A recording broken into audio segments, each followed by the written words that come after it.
All right, ladies and gentlemen, we're back today with a very exciting guest. We've got Dr. Alan Goldhamer from the TrueNorth Health Center out there in California.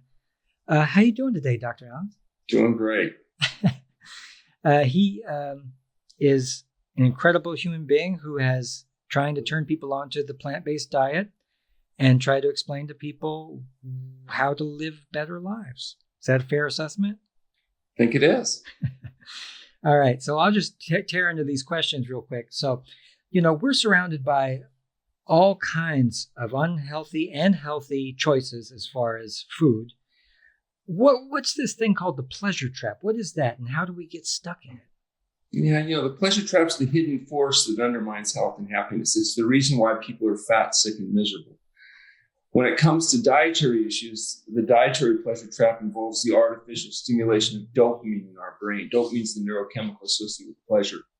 So, because our brains evolved in an environment of scarcity, we were designed to get as much to eat as we could whenever we could so that we could live long enough to reproduce and pass on our genes.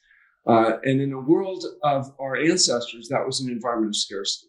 And so it made sense that you would be particularly attracted to foods with high caloric density, for example, because the people that valued high caloric density foods were more likely to survive.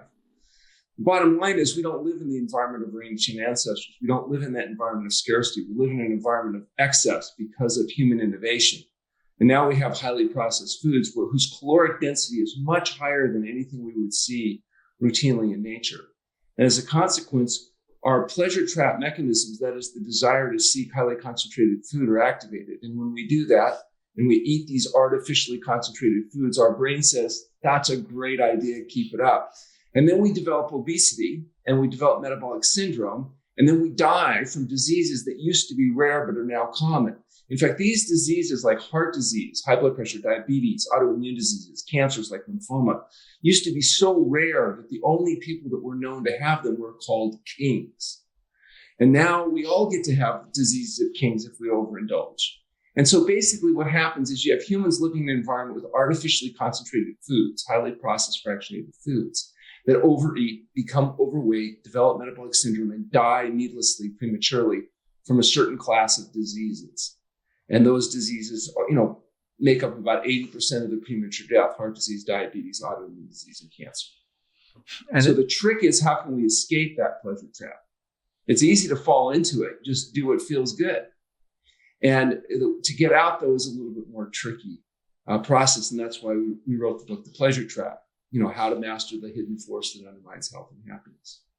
This is a crucial piece of literature for everybody out there who's trying to figure out why habits are so hard to break as far as food.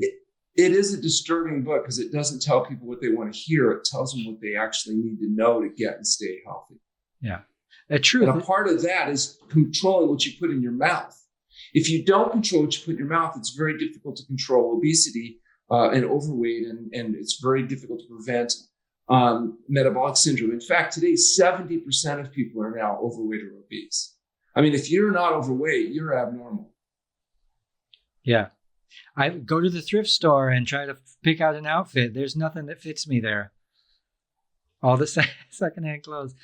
And the availability, it plays into it, right? I mean, this is on every corner, these unhealthy foods. Well, it's essentially most of what foods are available to people. Even Whole Foods Market, which purports to be selling whole foods, sells very little whole food. In fact, most of the sales in Whole Foods, about 95% of sales and well over 99% of profit, have nothing to do with whole foods. It has to do with selling meat, fish, fowl, eggs, dairy products, oil, salt. There's a whole row of chocolate. I mean, the highly processed foods dominate. There's a little bit of lost leader of fruits and vegetables, a few things in the bulk bins that are actually whole grains and beans, but mostly what people are eating, 93% of the calories consumed by people in industrialized countries are either animal foods, meat, fish, fowl, eggs, or dairy products, or highly processed pleasure trap chemicals, oil, salt, and sugar. The reason people are overweight is we put chemicals in our feed that humans eat that make us fat. These chemicals, for example, if you took rats and mice and you gave them unlimited amounts of food, they'd get to a certain size. But if you put these specific chemicals in their feed, they'll gain 49% of their body weight in 60 days. Not for psychological reasons, not because mommy rat didn't love them enough or daddy rat loved them too much or they had stress from having to go to work. It's biological reasons. They fooled the satiety mechanisms in their brain with these chemicals. And the chemicals that make rats and mice and birds fat are the same chemicals that make human fat. And they're salt, oil, and sugar. Salt, oil, and sugar are not food. They're hyper-concentrated food byproducts. They're additive food to stimulate dopamine in our brain so we like the taste of the food. That's what good taste means, is that it's more dopamine production. And the higher the caloric density, the more dopamine is produced. So when you add sugar, oil, and salt to food, as any chef will tell you, food is a carrier agent to get sugar, salt, and fat to the palate. So what we're doing is we're chemicalizing our food with salt, oil, and sugar, and then it leads to systematic overeating. So the only question is, how fat are we going to get? And that obesity and the metabolic syndrome that goes along with it is why people are sick and dying and suffering. These are not all desperate, separate conditions. These are all integrated consequences of dietary excess. And so we're just being constantly fooled. Our brain is being fooled into believing that we're eating nutritious food when in fact... It tastes great. Yeah, yeah. It tastes great. Supersize the food, supersize the people. Now, there's other forms of pleasure trap. There's drugs like alcohol and cocaine. And it works on the same neurochemical pathways, stimulating dopamine production. So now you're drinking not just to feel good, but you have to keep drinking to avoid feeling very bad, which is the hallmark of addiction. So whether you're withdrawing from caffeine or Coca-Cola or you're withdrawing from highly processed foods, the neurochemistry is very much similar. And so you eat to feel good, or you drink to feel good, or you take drugs to feel good. If you keep doing that, though, over time, you become addicted. And then when you try to stop, it's very difficult. And it's hard to quit eating salt, oil, and sugar. It's hard to quit drinking or smoking. Ask anybody that's in the process of trying to do it. I've been there. Quit smoking recently. Went vegetarian the whole bit and then went vegan in a short amount of time. But it takes a high degree of fortitude to do that. There is some tricks, though, to make it easier. And that's where fasting comes in. Because it turns out we use fasting as a way to help people escape pleasure trap and to make it more efficient. There's two types of fasting: intermittent fasting, where people fast every day, which everybody does, for a period of time. We recommend people do that for 16 hours every day. That means you're not eating 3 to 4 hours before you go to sleep, and you delay breakfast and have a little exercise in the morning, and that'll give you somewhere between 12 and 16 hours of fasting each and every day. And if by narrowing the feeding window to say 8 or 10 hours, it reduces the temptation to overeat. It allows you to have an empty stomach when you go to bed. It gives you a fasting period every day. And just that amount of fasting is enough to induce biochemical changes cumulatively that are thought to be highly beneficial.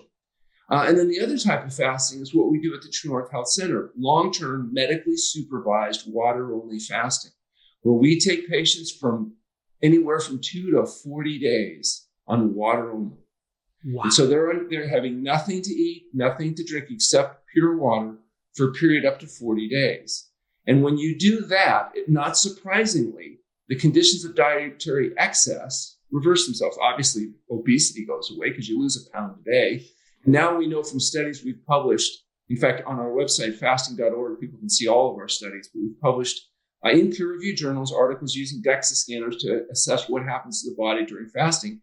And it turns out you lose water, fiber, protein, glycogen, and fat. And after you've done fasting, you regain water, fiber, glycogen, protein, but not fat. So the weight loss is predominantly fat, and particularly visceral fat, the type of fat that accumulates around your belly, around your organs. It's associated with the production of things like IL-6 and TNF-alpha and all these inflammatory markers that are thought to cause disease. So fasting preferentially mobilizes the visceral fat. If you look at our study, 6 weeks after fasting, people's lean mass was actually higher than at baseline. Their bone mass was the same. The only thing that changed was fat and visceral fat. So even as you're gaining weight after fasting and putting back muscle, fiber, glycogen, and protein, you're continuing to lose fat and preferentially visceral fat. And so the bottom line is the disease of dietary excess, like obesity, high blood pressure.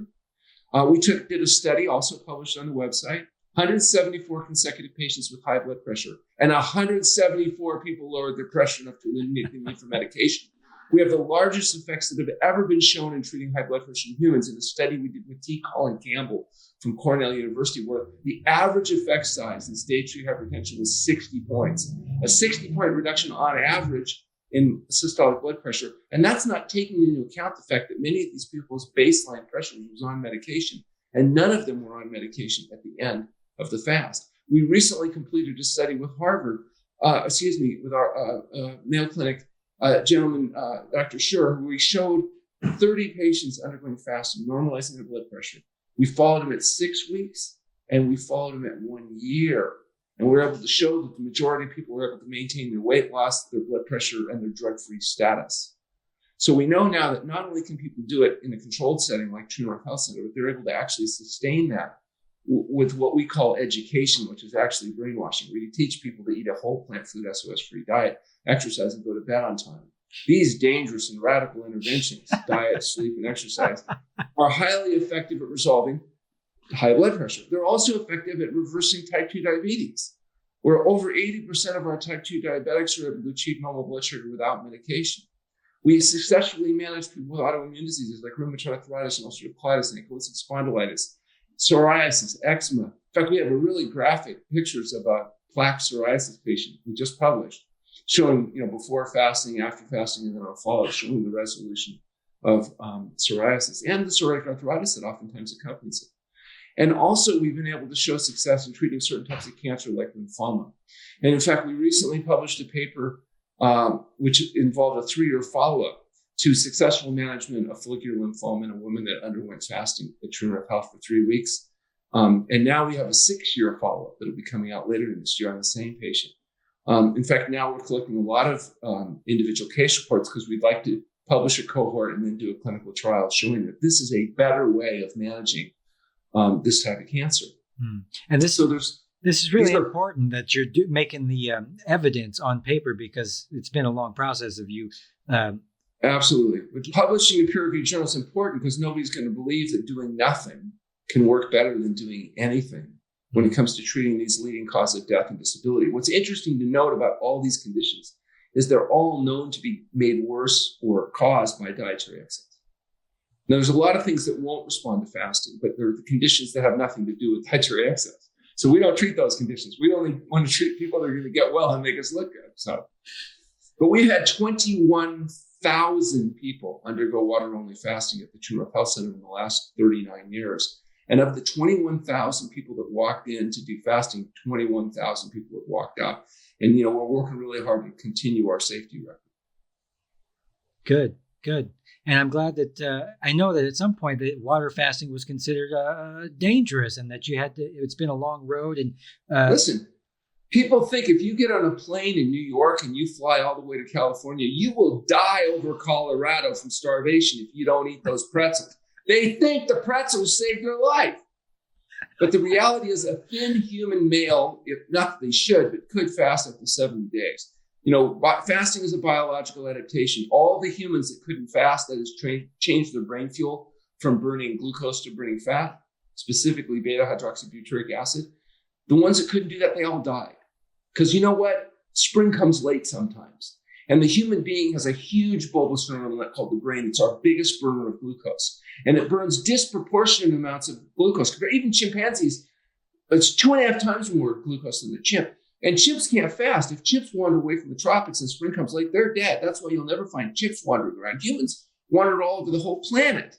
And all the humans that couldn't do this fasting biological adaptation died. We know that because today, virtually every human being on the planet has this mechanism. All races, everywhere on the planet. That shows you how important it was as an adaptation. And again, humans have this ridiculously large brain. Yeah. And as a consequence, it helped us. It allowed us language. It allowed us to do a lot of things, including change our food production processes. But the downside is you just can't go very long without eating if you don't change the fuel from glucose to fat. And that's what fasting really is. All we've done is taken this ancient practice and applied it in a very unnatural situation. And that's where animals are consistently given dietary excess. The brains are just too big for our own good. Absolutely too big. But because of fasting, now we can go a long time without having to worry about spring coming late. Good. I mean, people need to start understanding these basic concepts about how their body works, and kind of do away with some of the newer technological fads and stuff like this, and get back to the essence of how your body works. Well, that's a fundamental part of what the pleasure trap is all about, is explaining why we are the way we are, why it's difficult to adapt to the current environment, and give people strategies, psychological strategies, as well as practical strategies like fasting that they can use to escape this environment that we've created that has been capturing so many people, in fact, most people, in its clutches. Yeah, I was there. Drinking about 60 ounces of Dr. Pepper every day and sucking down cheeseburgers like they're going out of style. But it can be done. And really, there's something about the fasting and about withholding stuff where the subtleties of the food will come back, and you'd say you eat the broccoli and it's delicious. It's the best broccoli. We've actually done a study proving that. We did a study on taste neuro-adaptation where we were able to detect minimum threshold of salt, sugar, and showed that it actually changes during the fasting process, and the hedonic response to food changes. That's why you can get people to make fundamental diet changes, because the food goes from disgusting, tasteless swill to being not bad, because you neuro-adapt to it. And again, this is part of the research that we've done that explains why it is we've been able to see the results we're seeing. And on top of that, we're talking about also helping with addiction, where you get life down to a subtle level where things like cocaine or smoking cigarettes become so powerful. They say, this is what I'm assuming. I mean, what does it works for that too? It works fabulous. Like I said, cigarette smokers, smoking is notoriously difficult to quit, but by the end of the second or third day, most people have no cravings. Now, some people say, they're so miserable from the fasting that they don't think about the cigarette, but that's not really what's going on. It just rapidly speeds up the natural process of withdrawal. The thing is, it only takes a few days to get free of nicotine, but salt and sugar and oil are much more difficult. It takes people in a standard feeding state about 30 days to neuro-adapt to a lower salt diet. It takes almost 90 days to adapt to a low fat diet. So there's actually been studies on how long it takes people to adapt, but that process that is sped up with fasting. Fasting makes it happen faster. And so we can oftentimes, even with a few weeks of fasting, be able to get people to make the neuro-adaptation. Not only do they lose a ton of weight, but then they actually get to where good food tastes good. And then the ability to get people to enjoy that is better. Now, if you do it without fasting, you can still do it. It's just hard to get to say, look, you're going to feel like crap for a month or two. Good luck. Whereas if you can get through that tough process more quickly, we have better long-term adherence and better success as a consequence. Yeah. Well, cheeseburgers should start coming with labels like the Surgeon General warning, this product may ruin your life, make you a big fat piece of work. So plant-based diet, it's big for me. I love the animals, great for the environment, healthy for us. What are some of these concerns that people have when they go switching? They say, I don't know, I won't get my protein, or what's something we're supposed to be looking out for? Well, the meat and dairy industry have done a good job of educating people about the purported need for massive quantities of protein. The reality is the higher protein diets that we eat are responsible for osteoporosis or kidney disease or cancer or heart disease. You need protein. It's an essential nutrient. You need about 60 grams a day. And the fact is, if you ate nothing but 2,000 calories of broccoli and brown rice, you get all the protein and all the amino acids that you need. So this is unfortunately a little bit of a myth that's been promulgated starting from the time people were in elementary school in order to get these posters from the dairy industry up on the board and the federally financed and mandated dairy intake of children in the school systems. Now, there's been a concerted propaganda. The reality is getting protein is essential, it's important, and you can't not do that if you're getting a variety of whole plant foods. It's excess protein, not protein deficiency, that's a problem. You've never even seen a person with kwashiorkor or protein counter malnutrition. It doesn't exist unless you see alcoholics or people that are getting all their calories from alcohol. So in at least in industrialized societies, and even in third world countries or non-industrialized countries, you only see it in conjunction with protein calorie malnutrition. People are not getting enough to eat. If they get enough to eat of whole foods, you don't see protein deficiency. That's not real. Wow. So as far as, where you get your protein from, do you know where humans get most of their protein from, including vegans? Tell me. Well, think about it. It's not beans and nuts and rice and all the things people first suggest. It's actually human flesh. Because you recycle your gut epithelial cells, your digestive enzymes. So the body recycles about 200 grams a day of your own tissues. So essentially, you're eating around 7 ounces of human flesh a day through the intestinal tract. You only need about 60 grams from the outside. So the next time somebody says to you, where are you going to get your protein from? You just say, human flesh. Yeah. And I found people step right back to give you lots of space. You don't have to worry about your 6 feet spacing or anything. They get the elevator all to yourself then, yeah. Absolutely. I'll say that next time people ask. Yeah, protein has also, when you have excess of protein, it's not really, it makes you not think straight. It has some effect on the brain. Well, I don't know about cognitive changes, but I absolutely know that kidney disease, osteoporosis, and cardiovascular complications are associated with excess protein, particularly excess animal protein, which is high in sulfur amino acids. You may see problems from excess plant protein too, but you have to work a lot harder to get excess proteins in a whole plant food diet. Wild. Yeah, and again, the propaganda, everything fun like that, where we've been also, in addition to having these things and trying to avoid them all the time, they're being jammed down our throats constantly and indoctrinated at a young age to stuff our mouths full of it. Most vegans in the United States are vegans for moral, ethical, or spiritual reasons. They want to save the planet because they know that animal husbandry is responsible for more methane production and global warming than all of the internal combustion engines on the planet. And they want to save the animals because they feel like sentient creatures should have the right to exist and we shouldn't torture them all their lives and kill them and eat them. Sure. And they feel like maybe this is going to help them get into heaven by being a better person.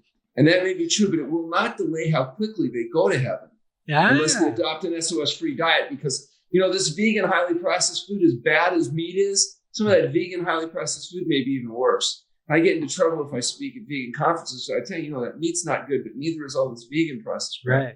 So we're talking about a whole plant food diet. So fruits, vegetables, grains, legumes, nuts, and seeds without salt, oil, and sugar added, and avoiding meat, fish, fowl, eggs, dairy products, oil, salt, and sugar. If you do that, you get the quantity and quality of nutrients you need without the excesses. The one exception is actually vitamin B12, because B12 only comes from bacteria. And if you're not a meat eater, you don't get all that fecal contamination that's so dominant in all that meat. You're going to need to supplement B12 1,000 micrograms a day, unless you are eating stuff off the ground and stuff, which is not advisable because you're going to get worms and parasites. You're not going to live that long. So because of our hyperhygienic modern environment, and we don't get the insect contamination and all the rest of it, we do recommend the one and only nutrient that's kind of required for vegans is 1,000 micrograms of vitamin B12 a day. Easy to get, inexpensive to maintain, and will prevent you from running into the one deficit on these diets, which is lack of bacterial contamination. So everybody out there, stop licking the ground and just take the supplement. Take the supplement. It'll be better. Yeah. So sugar is a big one. Sugar is a huge one. And I want to talk about we know what it does kind of to the body and the mind. What's going on there? So think about sugar, another one of these white powders. I'm telling you, it's not just cocaine and salt, but sugar. This chemical used to be pretty rare. It was a special treat kind of thing. Now, the average person is consuming upwards of 150 pounds a year of sugar. Now, that's averages. I don't eat any of it, so that means somebody's taking my share too. And at 4 calories per gram, it's a great way to get fat without satiety feedback. So if you think about sugar cane, you could suck on sugar cane all you want, but it takes a large amount of sugar cane to make a small amount of sugar. And that sugar is used as a flavor enhancement, a dopamine stimulant, if you will. And so we put it on all these highly processed, federally subsidized grains like corn, soy, and wheat. And we smash them into different shapes, put some color in there, and we call it food. And if you go to a grocery store and walk around, that's what you're going to see, a lot of corn, soy, and wheat with a bunch of oil, salt, and sugar added to it, formulated in various ways. And then you're going to have a bunch of dead, decaying flesh. So, that's basically what people are eating, is animal foods and highly processed fractionated foods. Only 7% of calories come from fruits and vegetables. And a third of that is potatoes, served mostly as French fries and potato chips. Fruits and vegetables are now the decoration on the plate. And that's why people are fat, sick, and miserable. What we need to do is give up the salt, the oil, the sugar, eat whole plant foods. Large volumes, you have to eat a lot because it's low caloric density, high nutrient density. And then you'll get the quantity and quality of what you need without the excess. You'll lose the weight, you'll recover your health. And then people will start giving you a hard time because you become a bit of a social outcast because you'll be no fun anymore. Sure. I'm already there. It's even harder for women than men. Do think about this. Women lose 50 pounds at our center and they go back to work. Do you think the other women at work are like, oh, we're so proud of you. Look how wonderful you look. You must have adopted a whole plant food diet and begun to exercise. How can we be supportive? Is that what the other women do? Oh, no. The other women are like, oh, here she comes, that bitch. And giving them all, where are you going to get your protein from? It's not good to be a fanatic. You're no fun anymore. And they have a lot of trouble. It's interesting. Men lose 50 pounds in our place, go back to work. They don't have that problem because the other men don't notice. Yeah. And if they do notice, they don't care.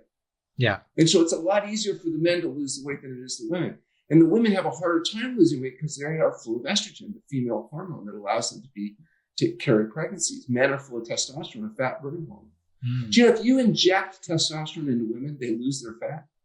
The problem is they get hairy and get cancer and die. So it's not a good strategy for weight loss. But if you inject men with estrogen, we grow breasts and hips and we get fat. Yeah. These are biological differences, not psychological differences. Right. That's why women often find they have to work twice as hard for half the results. It is harder, everything else being equal. That's why if you put people on the same diet, on average, a whole plant food diet for males with exercise, they will lose 3 pounds a week down to optimal weight. That's a 150 pound a year rate. Women will lose 2 pounds of fat a week on average. That's 100 pounds a year rate. 50% less, everything else being equal. Wow. So be glad you're male, because if you want to be thin, it's a lot easier. You don't have to work so hard at it. Yeah. I could use some more junk in my trunk. I'm not going to lie. Yeah. I've always been a skinny guy, but then once I quit smoking and now I'm at least a little bit bigger than I was. But and then the mind too. What do you have any idea what kind of cognitive, what happens with sugar in the brain? It's interesting that it's not just sugar, because sugar, salt, fat all have, effects on cognitive function. But let's talk about what effect fasting has on the brain. And these studies have been done in rats. They took rats that are identical rats, treated exactly the same, except one are given a wheel so they can exercise, and they will. And the rats that exercise don't develop dementia. And they want to know why. What was it about the exercise that prevented the dementia? They found out that there's a chemical called BDNF, brain-derived neurotrophic factor, that dramatically increases in the brain when you exercise. And that chemical prevents oxidative damage that causes dementia. And so it protects the brain from this damage. And so that may explain why rats don't get it. Well, it turns out the other thing that dramatically increases BDNF is fasting. And so they've known that you can take rats and periodically fast them and double their lifespan, and that they don't develop cognitive decline. And so one of the theories is that this BDNF that is so enhanced by both exercise and fasting is protective. Now you might think, well, wait a second, why would exercise and fasting both induce the same biochemical changes? But it turns out if you look at all the benefits of exercise, all the neurochemical identified mechanisms, it's the same in fasting. There's all kinds of examples. And I think the reason is this. The thing that fasting and exercise both do is they both undo the consequences of dietary excess. So what happens is it unwinds the inflammatory markers, et cetera, and that's maybe why fasting and exercise both are so beneficial to sustaining long-term health. So in any case, we know that periodic fasting in rats and likely in humans as well may produce things like BDNF that protect the brain from the damage that's associated with causing Alzheimer's and dementia. So that may be why a healthy diet, and that may be why fasting is so associated with people living long and healthy lives, living until they die, instead of finding themselves unable to talk or move 9 or 10 years before they demise, waiting for people sitting in some nursing home bed to come and change their diaper. They get to live a good life and then live a good death where they go to sleep one night and don't wake up, rather than spending years debilitated waiting for their kids to kind of help them out. And forget where they are with some diseases, or shake uncontrollably, or things like this. I did have one gentleman, though, he was arguing. He said, well, hey, I said, look, you don't want to keep engaging the behaviors you are, because you're going to end up having to have your kids change your diapers when you get older. And he said, well, why shouldn't they have to change my diapers? I had to change their diapers. It's only fair. What goes around comes around, goes around. Yeah, sure, in some sense. But I mean, it's everywhere, and it's really a shame that we get trapped into this whole thing and we don't think about it, and especially the brain. I think that also, do you think that it's gone back to olden times, like our body was meant to go without food for long periods of time, and that's why? Well, yeah, as I said, it's biological adaptation for most of human history up until the last couple hundred years since the Industrial Revolution. humans lived in an environment of scarcity where they were constantly going to that food. In fact, it was so constant that anybody that couldn't adapt died. Mm-hmm. That's what a biological adaptation is. And so right now, this environment of excess is the only people that ever lived with dietary excess like this were people called kings. And that's why they got the gout and the heart disease. That's why they call them the disease of kings, because it was only the kings could eat like we all eat now, a constant state of feeding. You get your Henry VIII and your, a Napoleon breakfast where he's got like an ostrich egg on top of a big mess of, meat. Yeah. And the motivational triad for humans is, and we talk about this in the pleasure trap in the book, is pain avoidance, pleasure seeking, and energy conservation. So what drives human behavior is trying to seek pleasure as much as we can, avoid pain as much as we can, and conserve energy. Because in a natural environment of scarcity, people that wasted energy didn't make it. Well, now we've gotten, so being lazy is basically in our DNA. So we don't want to walk up the steps. We'll take the escalator. We don't want to walk all the way into the McDonald's. We go to the drive-thru because, if you had to walk all the way in, that would just be too exhausting. You might have to skip one of your 6 meals a day. And so we basically give people what they want, which is how to get as much pleasure with as little pain and without any effort as much as possible. Yeah. And that's what all the fast food is about. It's just, you can't, God forbid you have to heat the pizza up from your freezer. That's too much effort. No, we need to wait around and have Domino's deliver it to us. Because, you're going to have a big mouthful of greasy cheese. You can't be like, I can actually do anything. I think the next century, we're going to go from pizza delivery guys to somebody who actually sits with you on the couch and feeds it to you. Because they'll try. Yeah, actually, I had another issue. Yeah, but this is the convenience, death by convenience, basically lifestyle that we're living in. So and eventually you get there. That's what nursing homes are about. Somebody can come in and feed you and change your diaper, and you won't have to actually walk, or you become completely debilitated. Maybe that's somebody's dream. I don't know. I think to me, that's a nightmare. Homer Simpson went there as a 40-year-old and said, "Oh, I love this place. I don't have to do anything. What's that machine? It's breathing for him, and here I am breathing with my own lungs like a sucker." So I did want to ask you about the fad diets that are out there I'm not a big fan of keto, mostly because I don't think that the people are doing it understand what's happening there.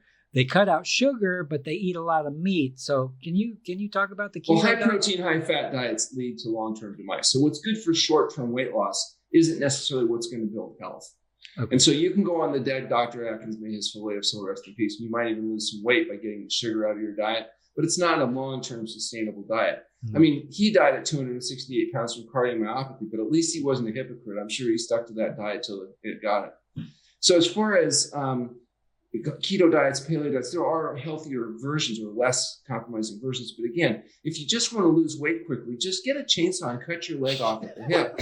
And it's 40 pounds overnight. It's not a good health long-term strategy. But I mean, if you just want quick, that may be good. NFL linemen, they use a lot of anabolic steroids. So they get big muscles, small testicles, but they die in their 50s from cardiovascular disease. Again, if your goal is short-term gain in terms of, and not worry about long-term benefit, I'm not the guy to ask. What I'm interested in is helping people live a long life and also have avoid debility. So they live to their genetic potential, but don't spend 10 or 20 years debilitated from diseases that could have been prevented. And the diet that's likely to do that is a whole plant food SOS-free diet. So it's going to allow you to not only maintain weight and feel good today, but it can also allow you to feel good later, which you'll see as people age out, it becomes very apparent. If you look at the people that are in their 70s, 80s, 90s, that still have good cognitive function, are still active, you'll often find a common thread that they're moderate in their dietary intakes. They often emphasize lots of whole plant foods.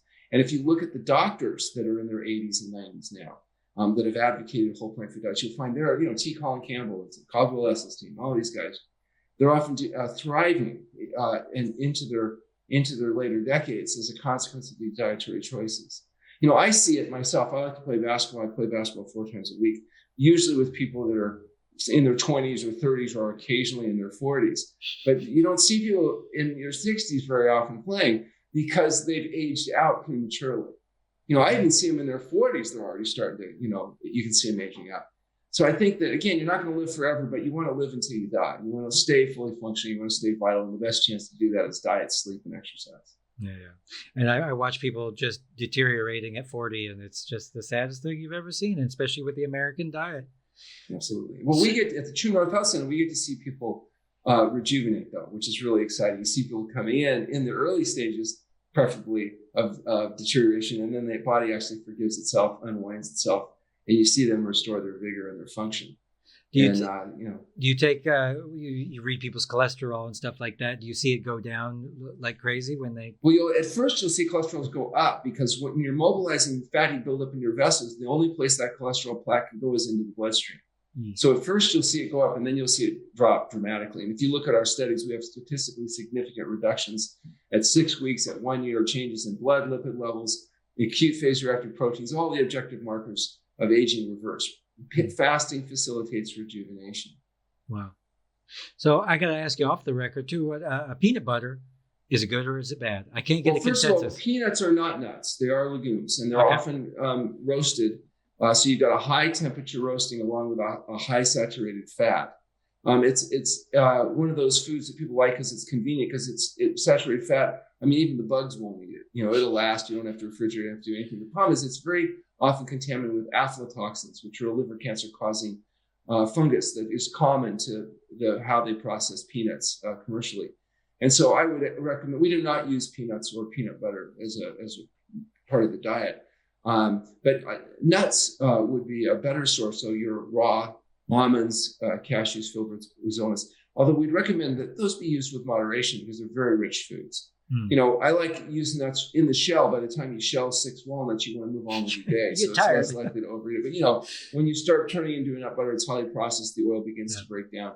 So, again, whole plant foods are the preference, whole foods. Mm-hmm. So fruits, vegetables, grains, legumes, nuts, and seeds. Not just things from the Whole Foods grocery store, actual Whole Foods. Okay. Right, actual Whole Foods.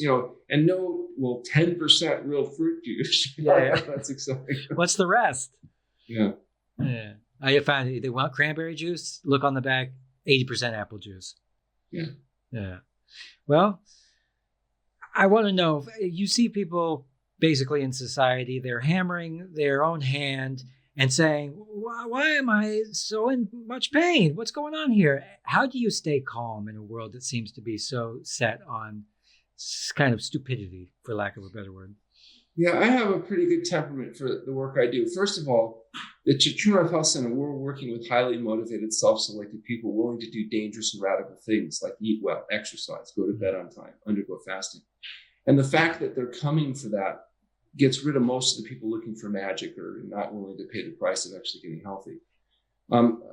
I find the best motivating factor is actually pain, debility, and fear of death. So when people are really debilitated and in a lot of pain, they'll do anything. They'll even eat well.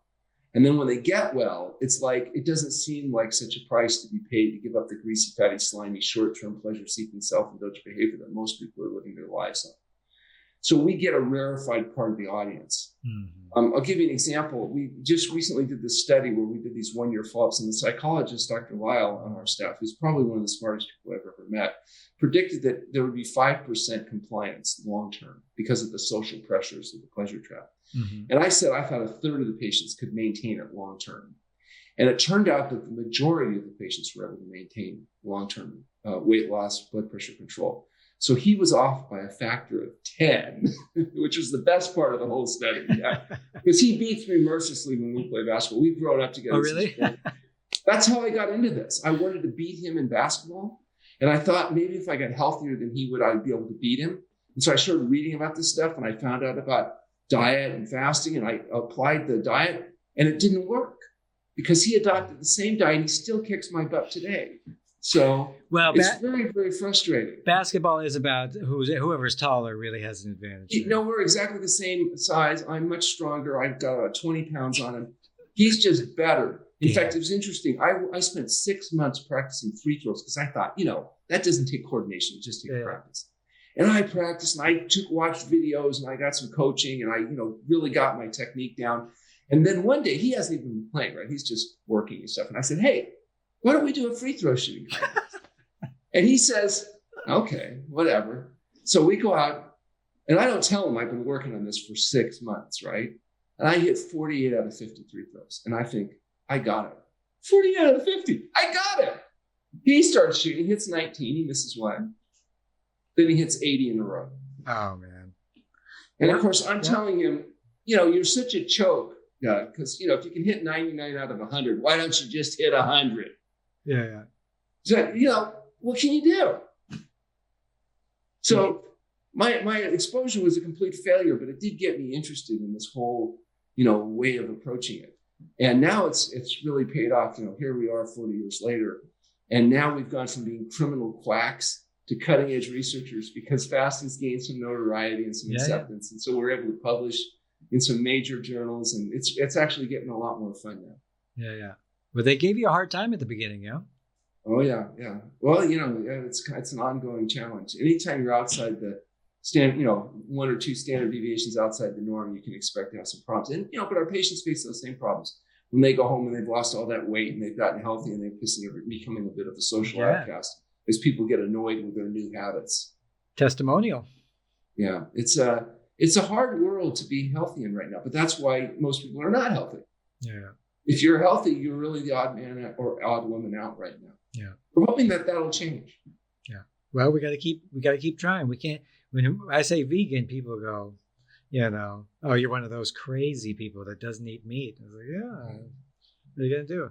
But so your diet's a step further. It's really focused on oil, salt and sugar. So it's a vegan SOS-free diet. This is the next The SOS level. is the international symbol of danger, SOS. It stands for salt, oil, and sugar, the chemicals added to food that make people fat, sick, and miserable. Great anagram to remember, like everybody. SOS. SOS free. Hand me a life preserver and send me down to the TrueNorth Health Center. Health Center, got it. All right. So I would offer one thing, if any of your viewers are interested in knowing if any of this type of stuff might help them, or if they'd like help with that, we offer a no-cost phone conversation with me. If they go to our website, www.truenorthhealth.com, complete the registration forms. I'll give them a call and I'll try to answer their questions as best I can. Let them know if this type of approach might be relevant. Refer them to whoever the closest person is to them that we know, uses this type of approach. So that's something that a lot of people take advantage of. Yeah. And you're going to get more notoriety because you're going to have more successes.